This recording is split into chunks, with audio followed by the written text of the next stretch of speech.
Alright, we've got our buddy here who's going to be explaining to us how to play Five Nights at Freddy's Survive Till 6 AM board game.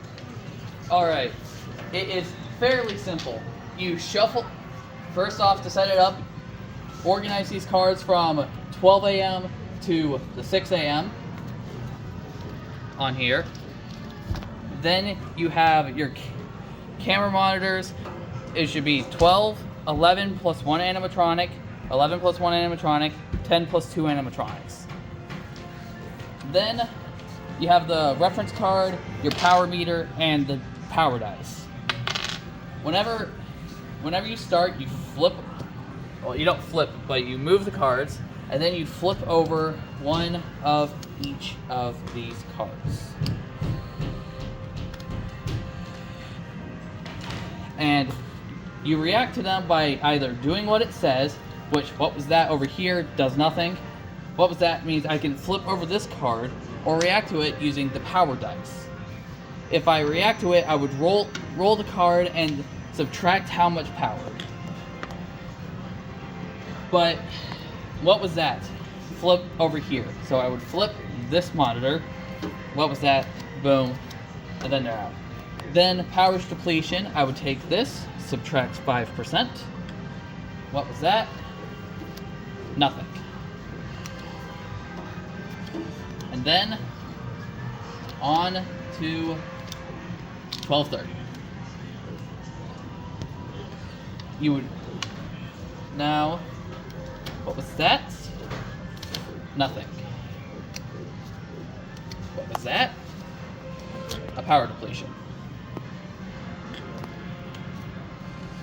What was that? I actually don't want to do this, so I would roll the dice, no power depletion. What was that? What was that? Nothing.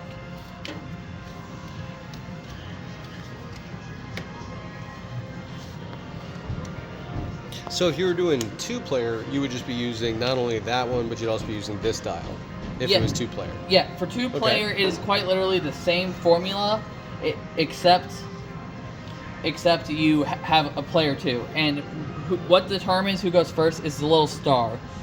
If player one has a 10% power left, or if player two has a 5% power left, then that person would go first. Alright, 1 AM, nothing, a power depletion. What was that? And what was that? I'm gonna not do those because that's 15%. Oh. So then the goal is to get to 6 AM and still survive by having points left. Yeah. It's a resource management game. 1:30.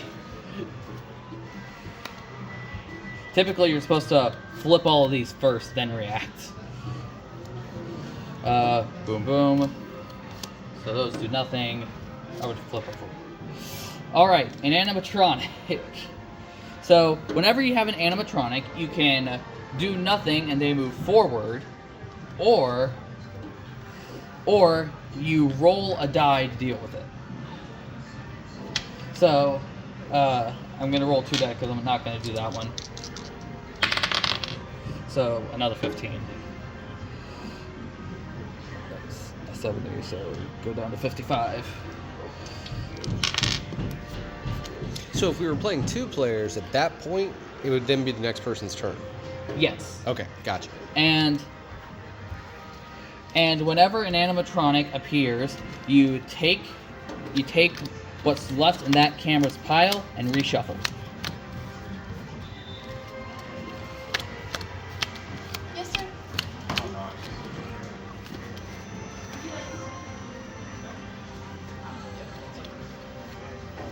And you do this until either an animatronic gets into your office or you reach 6 AM and you win.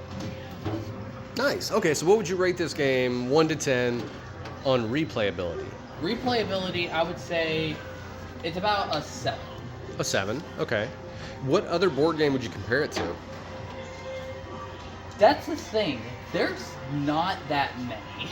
This is a pretty unique board game. Okay. Awesome. Thank you.